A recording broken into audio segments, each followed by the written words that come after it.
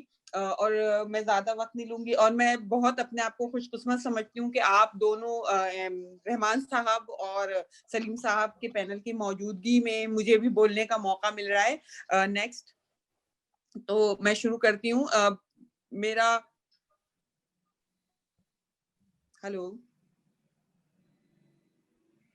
Yes, yes. Your جی voice is very clear now. Okay, thank you. ہم when we are talking about the Humaira آپ نے بھی بات کی اور ابھی رضا صاحب نے بھی بات کی, میرا اپنا پرسپیکٹو یہ ہے کہ pandemic is creating another type of history جو کہ اس سے پہلے نہیں تھی. No doubt we had examples, لیکن یہ جو اب کی دفعہ ہمارے پاس ہمارے عہد میں ہم لوگوں نے دیکھا ہے وہ ہمارے لیے آف کورس اور ہمارے بچوں کے لیے ہسٹری اور اس کو کس طرح دیکھا جا رہا ہے. تو پروز میں short stories, novel and diaries کا رواج آیا, لیکن میں نے خود بھی کام کیا. اگر آپ لوگ اسکرین دکھا دیں میری تو میں دکھاؤں کہ یہ کتاب ہے گوشوارہ, اور جس کے اندر یہ قرنطینہ ایڈیشن ہے لٹریری فورم آف نارتھ امریکہ میں کے لحاظ سے. یہ ہماری سجیشن تھی کہ جب شاعری آنا شروع ہوئی تو ہم نے کام کیا اس کے اوپر. ہم ڈیٹیل سے تھوڑا بعد میں بات کریں گے. اور یہ اردو شاعری جتنی بھی قرنطینہ کے حوالے سے ہوئی تو پھر میں نے اسے کمپائل کیا اور پرنٹنگ ہم لوگوں نے اس کی اگست میں, جب فرسٹ فیز ختم ہو گیا تھا اور ہم خوش ہو گئے تھے. میرے آج کے موضوع کے حوالے سے پوئٹری ان میجر پاکستانی لینگویج.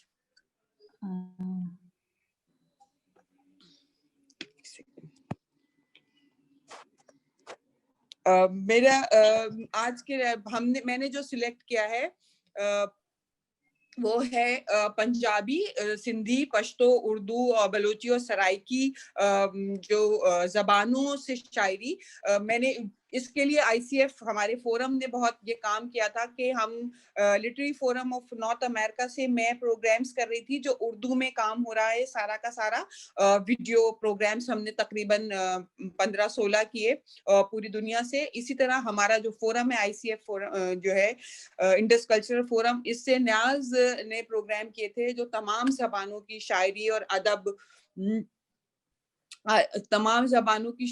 اور ادب پہ ہم کام کر رہے تھے. تو ہمارا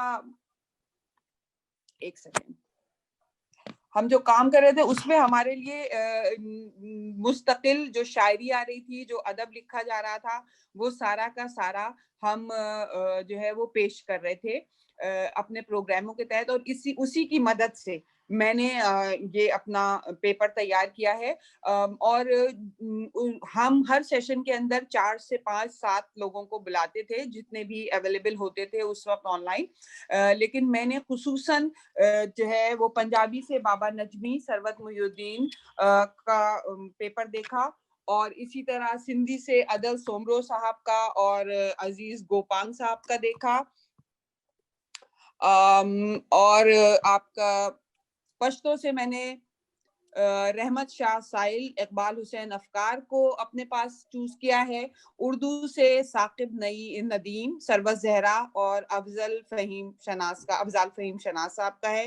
بلوچی سے سمت خان اور محمد اکرم کا, سرائکی سے عزیز شاہد. اس کے علاوہ بھی بہت سارے لوگ ہیں جن کو میں نے بیچ میں ریفر کیا ہے, لیکن بنیادی طور پہ میں نے ان کی چیزیں دیکھی.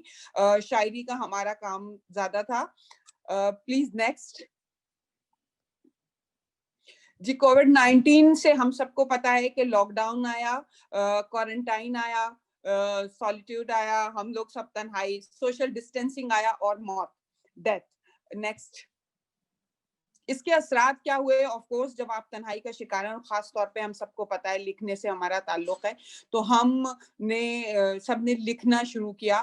اور اس کے اندر جو بنیادی طور پہ میں نے دیکھا, تمام جب میں نے بات چیت کی, میں نے پڑھا شاعری میں بھی اور بات چیت کے دوران بھی جو ہمارے پروگرامز ہوتے رہے, اس کے اندر جو ٹاپکس آئے ان میں سب سے زیادہ محبت, تنہائی, جو تبدیلی آئی ہے اس پہ غور کیا گیا, گورنمنٹ کا رسپانس اس پہ تھا, ہوپ, اور اس کے علاوہ ایک آخری چیز جو میں نے لکھی نہیں تھی لیکن وہ میری اپنی میرا اپنا آبزرویشن ہے اور امید وہ ہوپ کے اندر ہی آتی ہے، وہ میں بتاؤں گی کہ وہ جینڈر سینسٹائزیشن ہے، کہ کس طرح اس سے شاید مردوں کو پتہ چلا ہو کہ عورتیں جو بر صغیر کے خاص طور پہ 200 سال سے گھروں میں مقید ہیں اور سماجی اور عملی زندگی سے باہر کٹی ہوئی ہیں، جب آپ کو ان کو کاٹ دیا جاتا ہے تو ان کی ذہنی اور جسمانی اور نفسیاتی حالت کیا ہوتی ہے، شاید ان کو ریئلائزیشن ہوئی ہو اور وہ ہماری جگہ سے نظر آئے. نیکسٹ جی. میں اس پہ اب مثالیں کچھ دینا چاہوں گی. یہ جو ہے ہمارے پاس موجود ہے ثاقب ندیم کی نظم سے میں شروع کروں گی جو انہوں نے لکھی ہے کہ 8واں دن دیواریں ہیں، دیواروں میں خاموشی کے چھوٹے چھوٹے در کھلتے ہیں. 8واں دن ہے، ہر ایک دن میں 100 سال جیا ہے میں نے، لمبی عمروں کا جرمانہ، 2 ہفتے کا قارنطینہ. 2 ہفتے کا قارنطینہ، کان لگا کر دور سے آتی کومل تیور آوازوں پر 8ویں دن میں دھڑک رہا ہوں. 8واں دن ہے. یہ آپ دیکھیں کہ کس طرح انہوں نے اپنے جو 8ویں دن کوارنٹائن میں گزرا ہے، 8واں دن ہے، تو کس طرح انہوں نے پیش کیا ہے، اپنی تنہائی کو پیش کیا ہے اور کیسے اپنی زندگی کو کیا ہے. پشتو کے جو شاعر ہیں اقبال حسین افکار، ہم سب جانتے ہیں انہیں. انہوں نے لکھا ہے کہ انسان کتنا بے بس، کتنا مجبور ہے، ایک عجیب کیفیت سے دوچار ہے. بازار سنسان، سڑکیں ویران، ہر سو موت جیسی خاموشی ہے.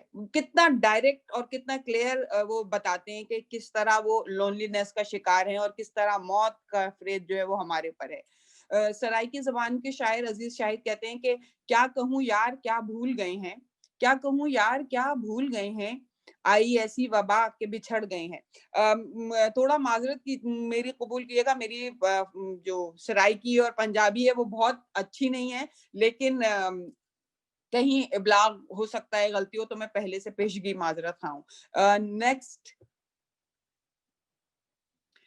جی. دوسری جو بات مجھے نظر آئی ان تمام شاعری اور اس میں وہ ایکسیپٹنس تھی. جو بلوچی کے شاعر ہیں وہ اپنے بلوچی کے شاعر سمد خان اپنی محبوبہ سے مخاطب ہیں. یہ آپ لو کے ساتھ بھی اس کو ریلیٹ کر سکتے ہیں اور ایکسیپٹنس کے ساتھ بھی. میری دلکش حسینہ کرونا وائرس چھیننے آ گیا ہے، میری دلکش حسینہ کرونا وائرس چھیننے آ گیا ہے، تم خود کو سنبھالو، اس وبا نے نہ عورتوں نہ بوڑھوں نہ ہی بچوں کو بخشا ہے. دوا دارو کسی کام کے نہیں، میری دلکش حسینہ تم خود کو سنبھالو. آپ یہ دیکھیں کہ ایکسیپٹنس ہے کہ بھائی ہم نہیں مل سکتے، ہماری مجبوری ہے، اور اپنے جذبات پہ بھی تو بہت ہی وہ اپنے آپ کو بھی سمجھا رہے ہیں اور ایک ساتھ ہی. اسی طرح اردو زبان کی شاعرہ جو سروت زہرا ہیں وہ کہتی ہیں میں مری نہیں ہوں مگر سانس روک کے دیکھنا چاہتی ہوں، میں مری نہیں ہوں مگر سانس روک کے دیکھنا چاہتی ہوں، فاصلوں کو مات دیتے ہوئے تند انسانی وفور، وقفہ خواب میں تمہارے ساتھ آب و گل جیسی آدھی مگر پوری ملاقاتیں. آپ کو ہمارے اندر جو ایکسیپٹنس کریٹ ہو رہی ہے ایک نئی بالکل اس وبا کے ساتھ، اس کو ہم اگر نہیں ایکسیپٹ کریں گے تو ہم ظاہر سی بات ہے پرابلم میں آئیں گے. تو یہ جو ایک بڑی عجیب بات ہے جو میں آگے چل کے آپ لوگوں سے شیئر کروں گی، جو میرے لیے تھوڑی حیران کن بھی ہوئی تھی، وہ ہے ہوپ. جی نیکسٹ. جی گورنمنٹ ریسپانس کے اوپر جو ہے وہ بڑا بات چیت میں تو بہت سنا تھا، لیکن کہیں کہیں شاعروں نے بہت ہی اوپنلی گورنمنٹ کو کرٹیسائز بھی کیا ہے، ڈسکس بھی کیا ہے. اور بلوچی زبان کے شاعر محمد اکرم بلوچ جو خود بھی سینیٹر ہیں، ان کی نظم کا ایک ترجمہ ہے، بہت ہی نثری ترجمہ کر کے انہوں نے سنایا تھا، جس نے کسی دوسرے صاحب نے کر کے دیا. تو کرونا ایک ایسا وبال ہے جس کا معلوم نہیں کب تک چلے، کتنے لوگوں کی جان لے، پوری دنیا کی مارکیٹیں بیٹھ گئی ہیں. ملکوں کو چاہیے، ترقی پذیر ملکوں کو چاہیے کہ سیکیورٹی کو ایک جانب رکھ دیں، اور عوام کی صحت پر توجہ دیں. اتنا کلیئر میسیج ہے. بالکل ہمارا جو ڈیولپمنٹ کا اور جو صحت کے حوالے سے بات چیت ہم سب کر رہے ہیں وہ شاعر کس طرح آسانی سے اپنے پاس کہتا ہے. اسی طرح اردو کے جو شاعر ہیں فہیم شناس کاظمی, وہ جو ڈیلے ہے رسپانس میں آیا کہ ہم لاک ڈاؤن کریں نہیں کریں, بار بار یہ بات ہو رہی ہے. اور میں اس کو بات یہ کروں گی کہ سندھ میں تو ہم نے فوری طور پہ, میں کراچی میں رہی تو فوری طور پہ ہم نے اس کا رسپانس دیکھا مارچ میں بہت, لیکن اس کے بعد جو رسپانس تھا مے بی لوگ اگری نہ کریں اس بات سے, بٹ اوور آل رسپانس جو تھا وہ بہت ڈیلیڈ تھا. اور خاص طور پہ جو ہماری سرحدوں پہ, اس سے پہلے رضا صاحب بات کر چکے, وہ بات ہو چکی ہے, ہماری سرحدوں کے اوپر جو ہے وہ بہت زیادہ خیال نہیں کیا گیا. تو اردو کے جو شاعر ہیں فہیم شناس کاظمی وہ کہتے ہیں کہ عالم پناہ خیر سے بیدار ہو گئے, عالم پناہ خیر سے بیدار ہو گئے, عالم پناہ خیر کہاں آپ چل دیے, عالم پناہ خیر کہاں آپ چل دیے, راستے تمام بند ہوئے دیر ہو گئی, راستے تمام بند ہوئے دیر ہو گئی. اور آگے پوری نظم ہے طویل, لیکن میں اس کا آخری حصہ سنانا چاہوں گی کہ عالم پناہ جو رات ڈھلنے والی تھی کب کی وہ ڈھل چکی, شاہی محل کے پار تو دنیا بدل چکی, شاہی محل کے پار تو دنیا بدل چکی, اور اس پہ شاہ گام تو سب جاٹ لے گئے, اور اس پہ شاہ گام تو سب جاٹ لے گئے, عالم پناہ شہر تو برباد ہو گیا. اتنی کلیئرٹی ہے کہ آپ نے جو ڈیسیژن اتنی دیر سے لیا ہے تو اب اس کا کیا فائدہ ہے, کچھ بھی نہیں ہے. یہ دیکھیں, یہ پینڈیمک میں آپ جو ہے کس طرح کی چیز وہ لکھ رہے ہیں. Next please.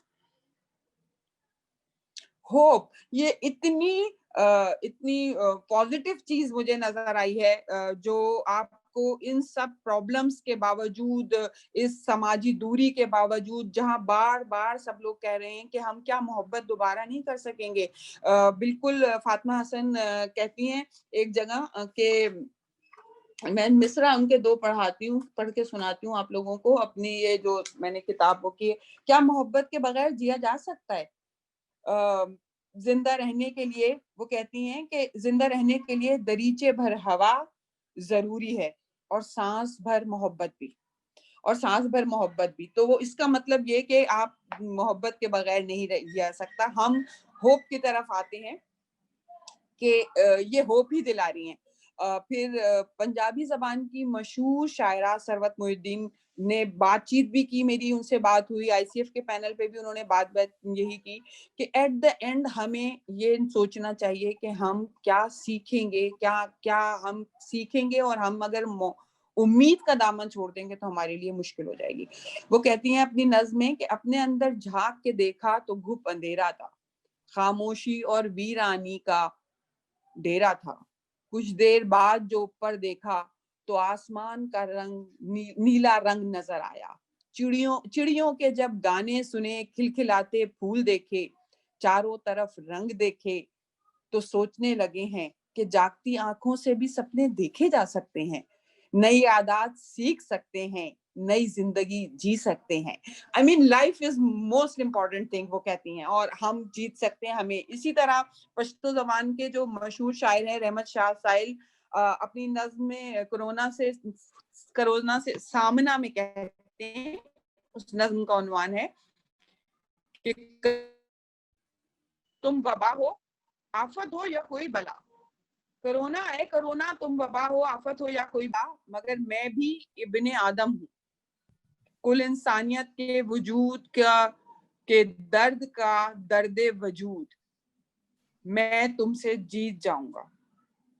تو آپ یہ دیکھیں کہ کتنا نصرت جی یہ پلیز اس کو کنکلوڈ کیجیے گا پلیز. جی جی بس میں یہ لاسٹ سلائیڈ ہے, میں کنکلوڈ کرتا ہوں. کے شاعر ایک خدا کے خط میں کہتے ہیں کہ میرے پیارے اللہ میاں, میرے خط دھیان سے پڑھنا. کرونا کی وجہ سے ہمارا اسکول کئی دن سے بند ہے, ہم نے ہوم ورک کب کا مکمل کر لیا ہے, کر لیا ہے. اب ہم گھر میں بور ہو رہے ہیں, دل باہر جانے کو بہت بےتاب ہے, مگر امی کہتی ہیں باہر مت جانا, یہ جو کرونا ہے بہت بے رحم ہے. اللہ میاں, میرے پیارے اللہ میاں, ایک کام کریں, آپ کرونا کو مار دیں تو میں آپ سے وعدہ کرتا ہوں میں اپنے آدھے کھلونے آپ کو دے دوں گا, میرے پیارے اللہ میاں. اسی طرح معروف سندھی شاعر عدل سومرو اپنی نظم میں کہتے ہیں کہ سجیں گے پھر میلے وہی میلان میں. تو ہم یہ دیکھتے ہیں کہ ان سب کے اندر کہیں بھی مایوسی نظر نہیں آتی.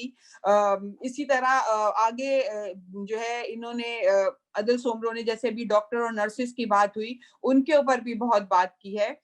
میرا خیال یہ ہے کہ یہ جو ہوپ سارے کے سارے ہمارے شعراء نے, ادیبوں نے دی ہے, وہ ہمارے لیے بہت اچھی ایک زاد راہ ہے رہی اس تمام پینڈیمک کے دوران. Next, thank you so much.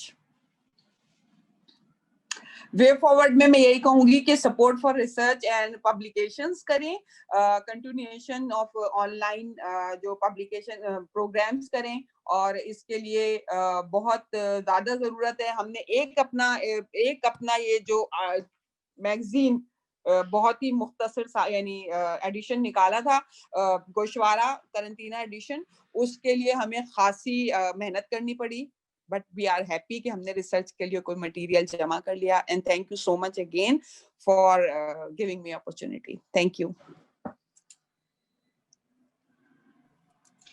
Thank you very much, Nusrat ji. Your presentation was very interesting, but due to the shortage of time, because we have 3 speakers more and want to hear a lot, hopefully we will read your paper in our publication soon. Now I will request to Mr. Niaz Nadeem Sahab, and he is the Ruhe Rawan. I would not say director or MD, because he is the Ruhe Rawan and I cannot translate of this word.